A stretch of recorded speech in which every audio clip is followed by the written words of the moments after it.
How's it going tonight, everybody, and welcome back to Shainer's Mechanic Life. Tonight I got 2007 Chevy Silverado with a 5.3 liter V8 engine. Customer's complaint is the check engine light's on. When I scan it, I come up with these four codes: P0172 fuel trim system rich bank 1, P0175 fuel system rich bank 2, P0442 Evaporative emission system small leak, and P0455 evaporative emissions system large leak. In this video I'm going to show you a couple things you can look at on your scan tool, a couple tests you can do if you have a bidirectional scan tool, and a couple things to look at inside the engine bay. I wonder how likely of a chance there is of all four of these codes being caused by one issue. Well, let's dig in and find out.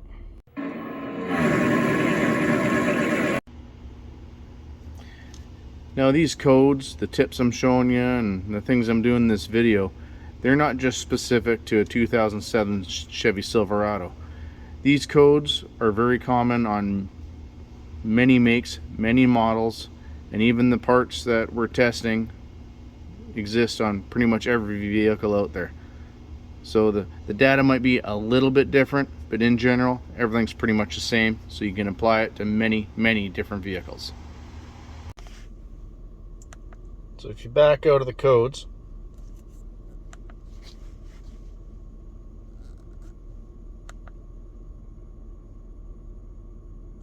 go to generic functions,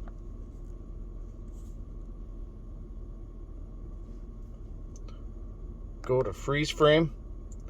That'll give you information on what was going on when that check engine light came on for that particular code.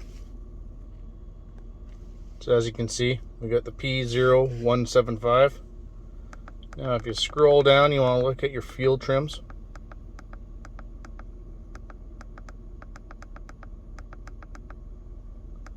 Particularly your long term. You can see we're minus 27.2 and minus 30.3. This thing is definitely running rich. Now generally your check engine light won't come on until those two numbers hit about the 20 mark. But if you back out and go to your current data stream, scroll down to your fuel trim data,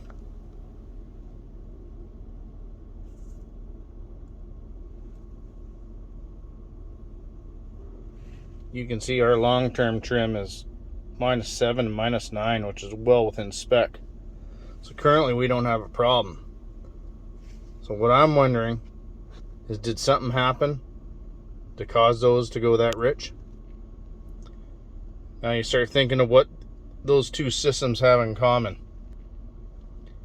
Your evap system's hooked up to the engine, right to the intake manifold pretty much, to a valve called the purge valve. So if you open up the hood, pull the engine cover off, and go to the driver's side of the engine, in behind the alternator you move this wiring harness out of the way. This is your purge valve. You can see you've got a line here and a line there. This line goes to your intake manifold, and the back line goes to your charcoal canister, which stores your fuel vapors for your evaporative emission system. And this electrical connector gets hooked up to the computer, which tells it when to open, when to close, and how much. So what I'm going to do, I'm going to remove this line that goes to the charcoal canister, and I'm going to command this valve to open and close with my scan tool. You've got manifold vacuum at this line, so when I command it to open, I should feel vacuum on my fingertip at this end. So as you can see, I've got the line disconnected, and put my fingertip to the end of this valve. I don't feel any vacuum. So that's telling you this valve is closed. So now I'm going to command it open with my scan tool and put my finger there again and see if there's any vacuum. So to do that, you go down to functional tests,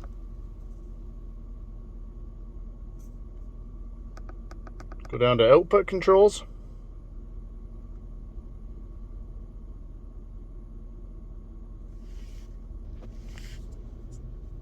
and keep scrolling down. until you see Evap purge solenoid percent. Enter that.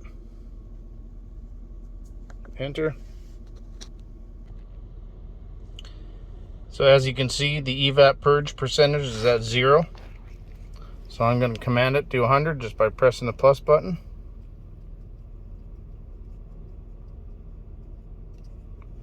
And now we should have full vacuum at that port we open on the purge solenoid. And with it commanded to 100%, I still feel no vacuum.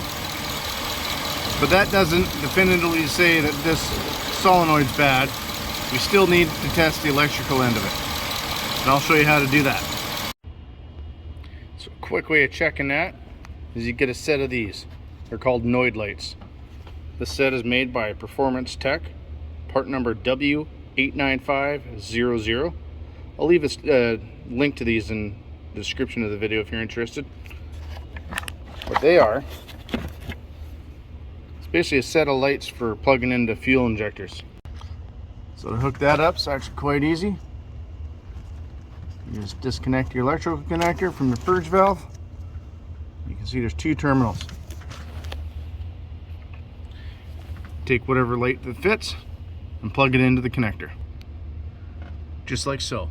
So now I'm going to kill my underhood light. And I'm going to command that solenoid to turn on again, or purge valve, sorry. And you're going to see it light up and go out. So right now I got the evap set back to 0. And as you can see, the light is off. So now let's try commanding it. Let's just take it up to 30 for now.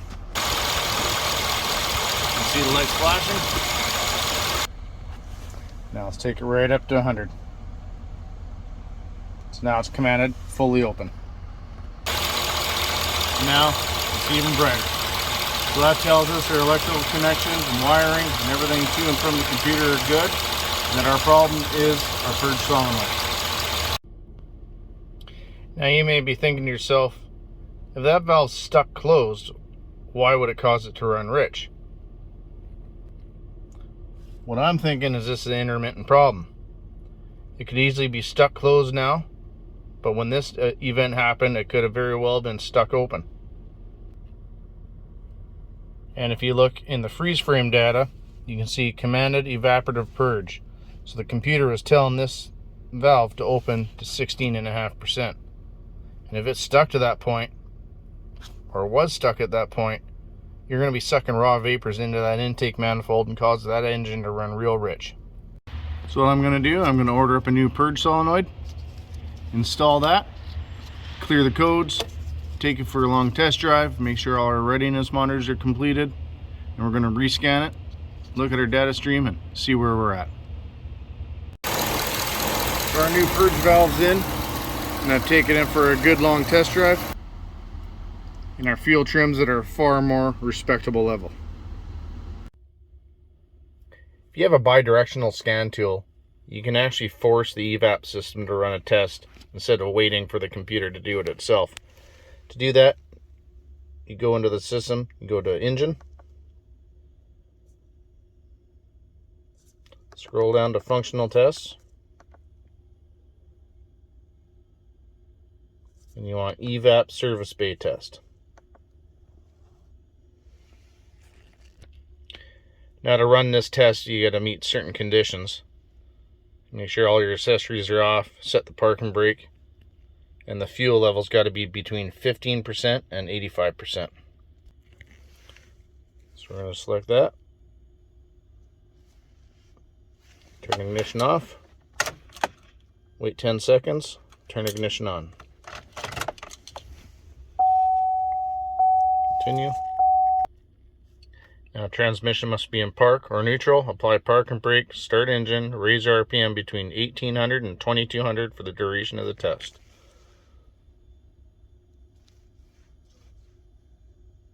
Continue. Start the engine.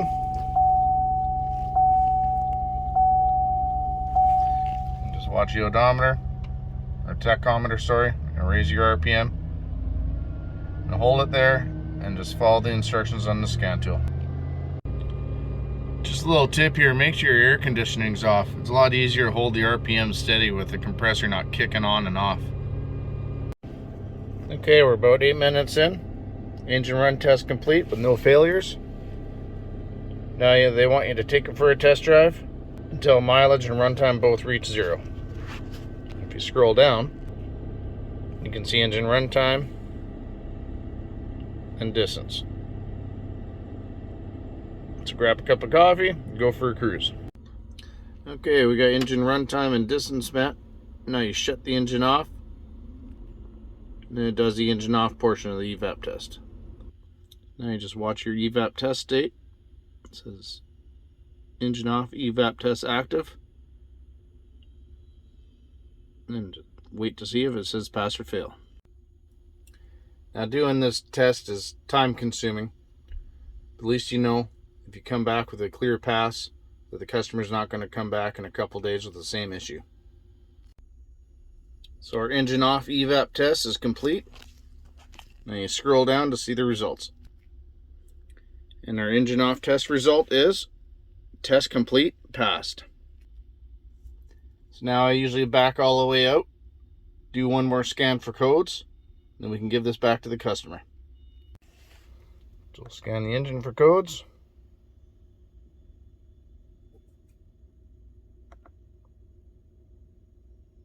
Display codes.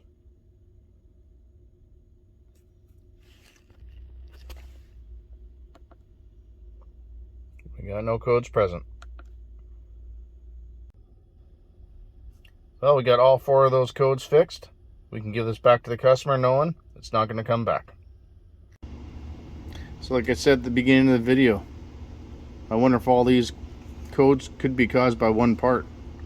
And I guess it shows that my hunch is right. This little purge valve was the source of all 4 codes. Now just because we've changed the part, taken it for a drive, did multiple tests, multiple scans, and no codes are coming back, you still got to think, what could have caused this to fail?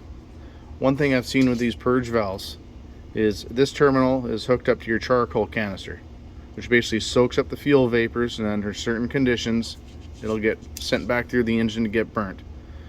So when you get it off, take it onto the workbench, give it a tap on the charcoal canister side. And if you see black powder or anything fall out, then you know your charcoal canister is probably faulty. You know, all it takes is a little bit of a chunk of that to get stuck in that solenoid, and it could cause this thing to hang open like it did. But that doesn't seem to be the case with this one. Probably just an electrical failure. You know, whenever you're diagnosing something, just slow down a little bit, take your time, don't rush into things, and definitely don't load up that parts can and start firing away. It's just going to burn you in the end. Just want to end this video by thanking all my subscribers. I really appreciate everybody who subscribes. What would you think of the video this time, everybody? Hope you liked it. Hope you found it entertaining, informative, and very helpful. Let me know what you think in the comment section. Hit that like button. If you want to see more, hit that subscribe button and notification bell. That way you get notified when I get new videos coming out. Well, that's it for tonight, everybody. Have a good night, and thanks for watching.